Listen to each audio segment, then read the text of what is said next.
Friends, ఈరోజు నేను చేపల కూర తయారీ విధానం చూపిస్తున్నాను. చిన్న చేపలు, తర్వాత వీటికి కావలసిన చింతపండు తీసుకొని ముందుగానే నానబెట్టాను. వాటికి కావలసిన ఉల్లిపాయలు తీసుకొని కట్ చేసుకున్నా. దాని తర్వాత చేపల్లోకి కావలసిన మసాలాను తీసుకున్నాను. వీటిని వేయించుకొని మిక్సీలో పట్టుకుంటాను. చేపల కూర తయారీ విధానానికి కావలసిన ఇంగ్రీడియంట్స్ అన్నీ తీసుకున్నా. స్టవ్ ఆన్ చేసి స్టవ్ మీద ప్యాన్ పెట్టుకున్నా. దాంట్లో కావాల్సిన ఆయిల్ తీసుకుంటున్నాను. చేపల కూరకు కావాల్సిన ఆయిల్ తీసుకుంటున్నా.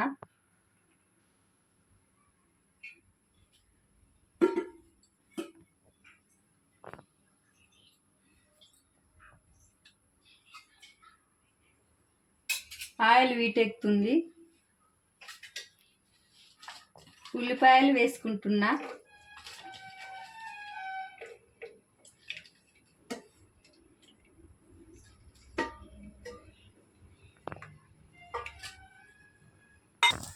అల్లం వెల్లుల్లి పేస్ట్ వేయాలి.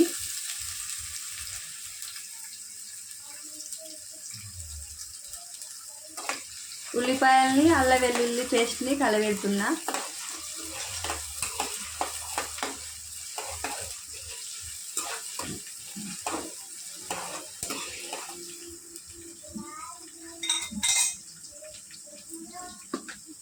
పసుపు వేసుకుంటున్నా.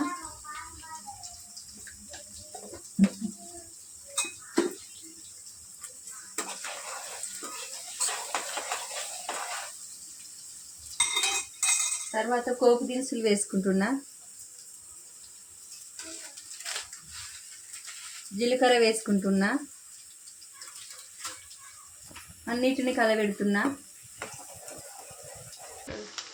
అన్నీ ఫ్రై అయ్యాక దాంట్లో చింతపండు పోయాలి.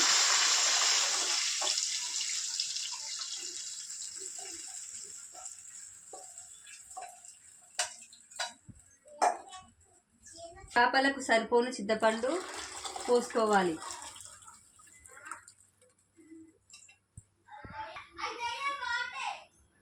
కారం వేస్తున్నా. చింతపండులోకి కారం వేస్తున్నా. చింతపండులోకి తగినంత కారము, చేపలకు సరిపడా కారం చూసుకొని వేసుకోవాలి.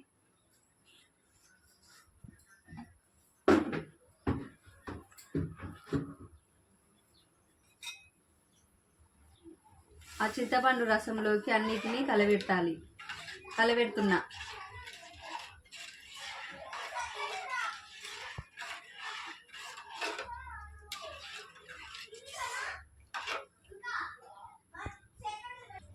చింతపండు రసము మసిలాక అందులోకి చేపలు వేసుకోవాలి. చేపల పులుసు మసిలింది. దాంట్లోకి చేపలు వేసుకుంటున్నాను. చిన్న చేపలను వేసుకుంటున్నాను. చేపలు వేసి అన్నిటినీ కలబెడుతున్నాను. చింతపండు పులుసులోకి చేపలన్నిటిని కూడా వేసుకున్నాను. అన్నిటిని కలబెడుతున్నా. దగ్గరికి గుత్తగా ఉడికింది. ఉడికిన తర్వాత దాంట్లోకి మసాలా వేస్తున్నా.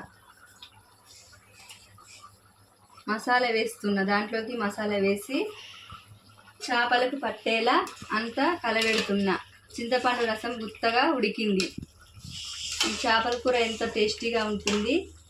ప్రతి ఒక్కరూ ట్రై చేయండి. మీకు ఈ చేపల కూర నచ్చినట్టుంటే లైక్ చేయండి, షేర్ చేయండి, బెల్ ఐకాన్ కొట్టండి. ఫ్రెండ్స్, చేపల కూర ఎంత టేస్టీగా ఉంటుంది. ప్రతి ఒక్కరు ట్రై చేయండి. ఈ మసాలా వేసి గుమగుమ ఉడుకుతుంది. ఉడికాక స్టవ్ ఆఫ్ చేస్తా.